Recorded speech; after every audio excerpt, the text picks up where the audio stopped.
Welcome to the TEEP podcast, brought to you by SECO, the State Energy Conservation Office, and the University of Houston. I'm your host, Gary Gildert, and we will talk about industrial energy efficiency in 15 minutes or less. Jeff, tell us about the upcoming events. So there are two big ones that I think are TEEP related, Gary. And the first one is happening next week with the Natural Gas Symposium, the future of natural gas. It's going to be in the Student Center South. And I know that you were part of a conversation with our vice president of the Division of Energy and Innovation and talking about the different aspects that are happening right now with natural gas, particularly with how are we going to power data centers in Texas? How are we going to, with all these, with AI needing to be powered, what makes sense, not just from the energy transition standpoint, but also just having enough power in a state that just keeps growing and growing. And the interesting part of that is it doesn't seem directly related to energy efficiency, but you know what it is, because demand side has a lot to do with supply side as well. So there are going to be a number of topics that are going to happen at that symposium. If you go to the UH Energy and Innovation website, still time to register. It is a free event, and that's going to be on Thursday the 9th. Great. Also, it's at the Student Center South. There's a lot of construction. So check the website thoroughly for our best practices on where to park so you don't end up walking through a ditch. Hint, East Parking Garage. That's on the site. And also, Energy Day is coming up on the 18th. Oh, excellent. That's going to be a great event. I've done it for a number of years, even before I was associated with the University of Houston. It's a fun event. We have a great display set up for the kids, very interactive. Come on out. It's at Sam Houston Park on the 18th. The podcast is launched, but there's also some other things that's happening with TEEP and getting information out, increasing the number of times that the newsletter is going to be sent this year. Oh, absolutely. We've decided to expand it to once a month instead of just 3 times a year. It's fun.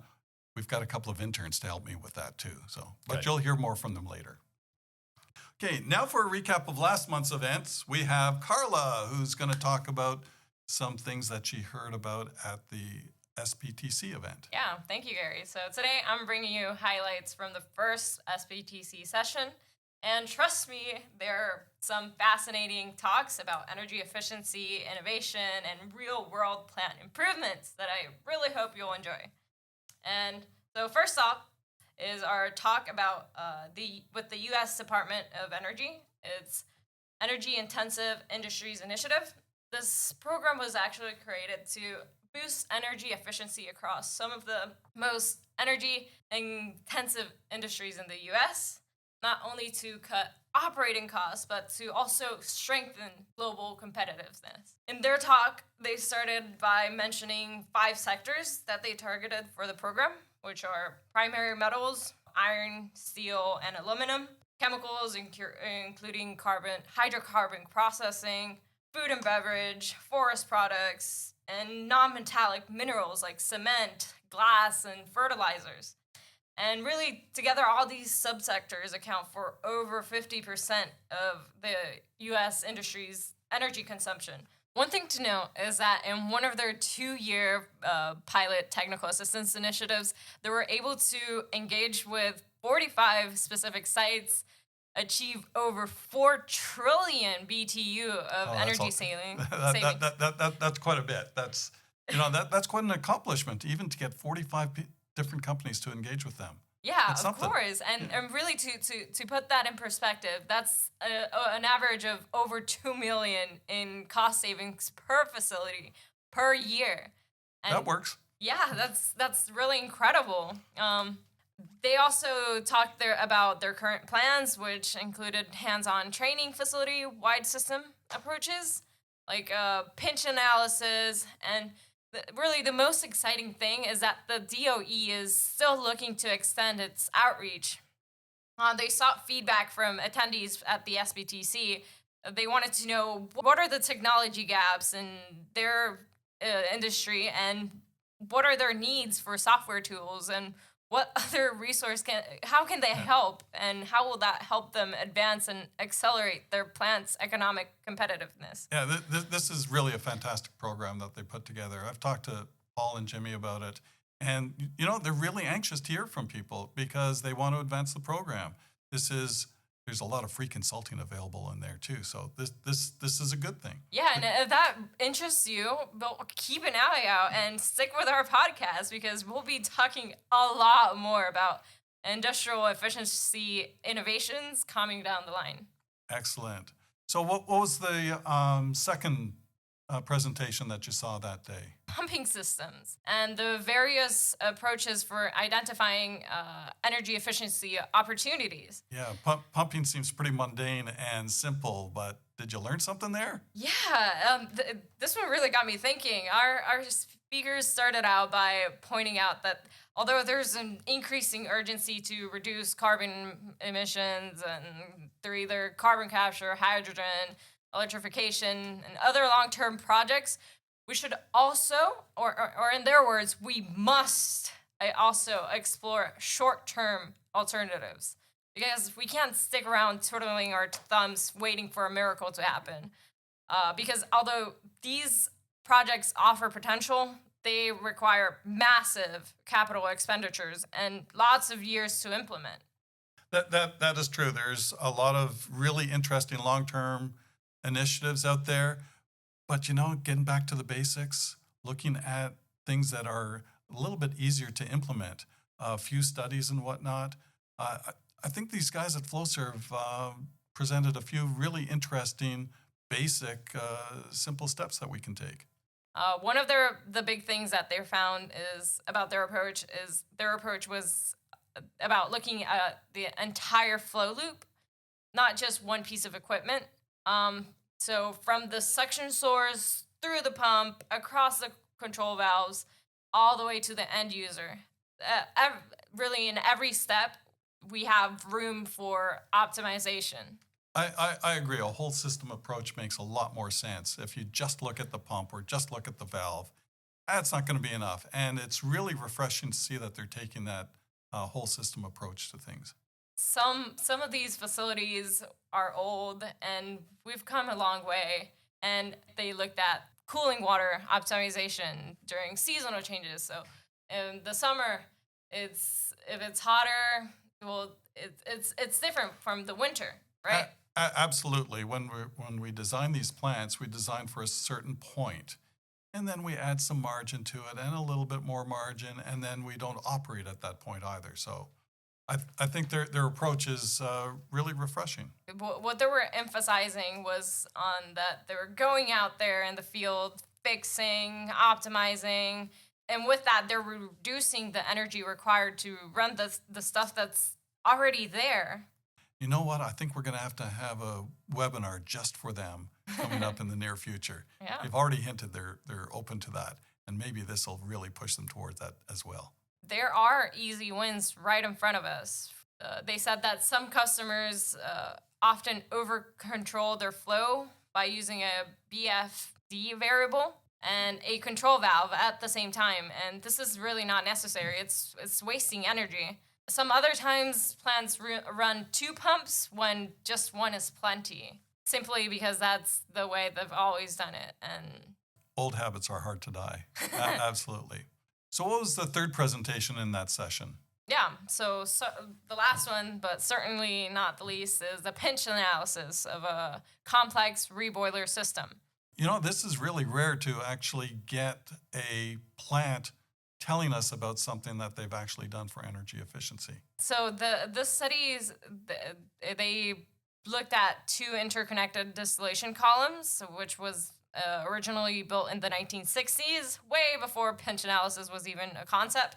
They identified that the heat demand and the heat source streams, and they built composite curves and realized that there were in a few violations of the golden rules of pinch analysis. Yeah, that was actually an incredible presentation that they outlined it, and I don't think we can give it justice by just talking about it here. There's some great graphics that they had. Yeah. Fortunately, we did videotape this whole thing, so please come to our website and take a look at their presentation. I think it was fantastic. Next up is Hisham Habli. He found a really interesting article in the Chemical Processing magazine from Sean Otwell on data center cooling. Tell us a little bit more about that. What did you see? So yeah, I found an interesting article from Sean Ottewell covering the growing demand of chemical usage makes things more efficient when it comes to cooling systems at a data center. Learning how chemical engineering principles apply in such a data-driven world was very interesting.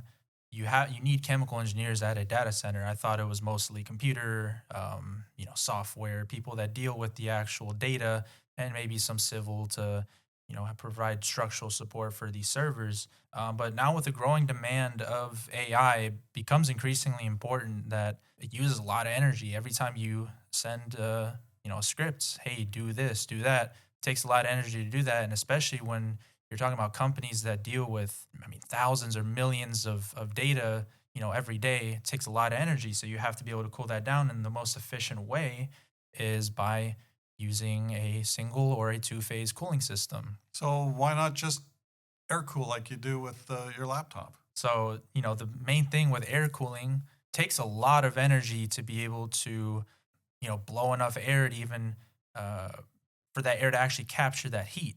The difference between sitting in a bath, of cold water or versus having a fan blowing all over you is a big difference. You're going to feel a lot more cooled off, a lot more refreshed when you get in a nice cold bath or shower, hot tub, whatever. Or not cold hot tub, but pool or anything like that.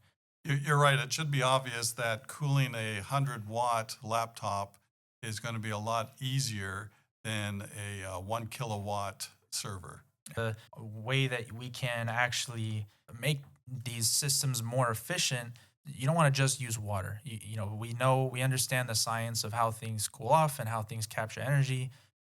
So we can make other chemicals, and that's what two companies that were discussed in Sean Ottewell's post, were discussed. There's a company, Perstorp, who was noted to provide a single-phase cooling fluid. And then we also had Chemours, which had a two-phase cooling fluid. The difference between using each of those is big. It depends on your energy demand. If you want to use a single-phase cooling fluid, that's going to be for smaller amounts of energy being used. And it's also usually cheaper to maintain as opposed to doing the two-phase, but the two phases, you use it for high energy demand. So you have a high energy demand, high cooling that's required, you'll have to invest a little bit more money in that. Okay, so let's go back a little bit. So for you're saying single phase, so people are using these. I think they're a little bit exotic, but neat liquids that are not water for cooling.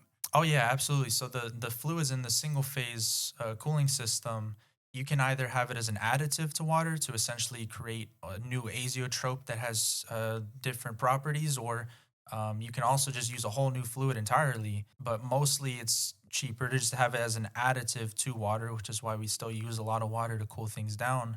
But whenever you add these new chemicals to water, the reason why we want to do this, it makes it more efficient, is that in a single phase you have pumps that obviously have to circulate. And the best way to increase that pump efficiency is to have it less viscous. Think of the difference between, getting a Frosty from Wendy's. You can't, drink that from a straw, but a soda, you absolutely can. It's much easier. Okay, so lower viscosity, lower pressure drop, lower pump energy required. Sounds like a good thing to do. Now, this two-phase, this is boiling off the liquid to cause cooling?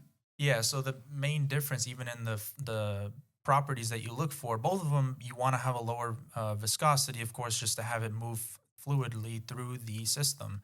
But in a two-phase, you don't have pumps the same way that you have in a single phase. In a single phase, you have pumps, but in a two-phase, you rely on pressure change that is involved whenever you absorb heat, and it circulates through heat exchangers and heats up and cools down, but it can absorb a lot more energy than a single phase. Right. So Chemours has come out with their new line of fluorocarbons to do more efficient evaporative cooling. That sounds great. Yeah. It's a growing industry. It's especially, with everything going on in the world right now, with AI driving just about every industry. Absolutely. Servicing data centers is big, and it's it's great to see some good chemical engineering practice being applied to these new data centers. Absolutely. Yeah, it was a fantastic article to read. I encourage you all to check in on the newsletter and read it for yourself. As you said, the newsletter is online. I encourage people to come take a look at it. And that's it for our first episode of the TEEP podcast, brought to you through a grant from the Texas State Energy Conservation Office and the Media Lab here at the University of Houston. We're going to thank our awesome interns, Carla and Hisham. And I'm your host, Gary Gildert, and we'll see you in 2 weeks.